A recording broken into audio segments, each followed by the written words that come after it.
to Phillips. Investigators also suspect that he may be involved in other crimes throughout Colorado. Sadly, Bobby's brother, Kelly, and father, Thomas, have passed away before finding out who was responsible for taking her life.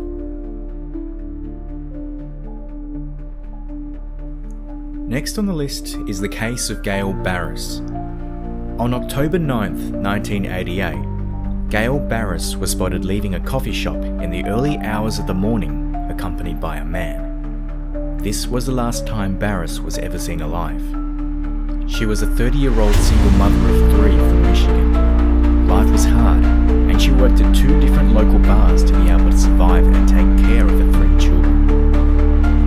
In the early hours of October 9th, 1988, between 3 and 4 a.m., Barris was spotted leaving Speed's coffee shop in Battle Creek, Michigan. She was accompanied by a dark-haired man, and that was the last time anyone saw her alive. On October 25th, hunters from Emmett, a nearby town, made a horrifying discovery.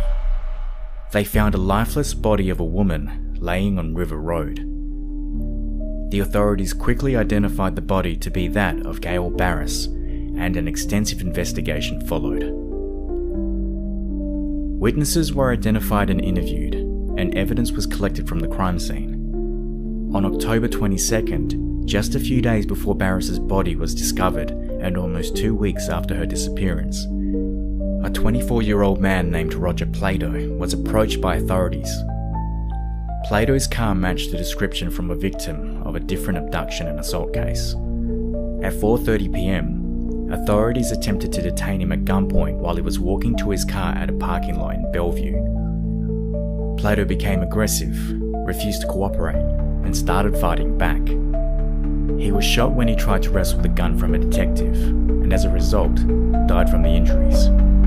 He was never interviewed. Authorities performed an autopsy, and a blood sample was taken before the body was cremated, which was stored at a private lab at the time. Investigators of Barris's case turned their attention to Plato's friend and former roommate, Richard Compton. Compton had a vast criminal career, but when approached by investigators, he backed off and denied knowing anything.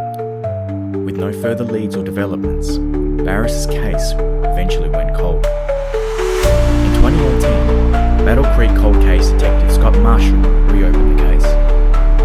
One of his first discoveries was that Compton's DNA had never been tested, so made Compton his #1 suspect. After some investigation, Detective Marshall discovered that Compton had died in 2009, and his body was buried in the County International Cemetery in Austin, Texas. Compton was just 59 years old when he died.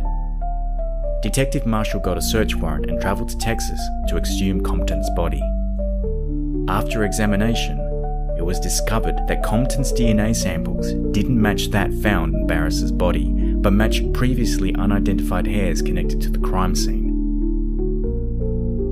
In November 2020, a break in the case emerged, almost by luck. Sergeant Chris Bassick of the Calhoun County Sheriff's Department was taking an inventory of evidence at the department and found a vial containing the blood sample taken from Plato. On January 30th, 2021, it was announced that a state police lab connected the blood to DNA found on Gail Barris's body, confirming Plato as responsible for assaulting her and taking her life. It's almost likely that Compton witnessed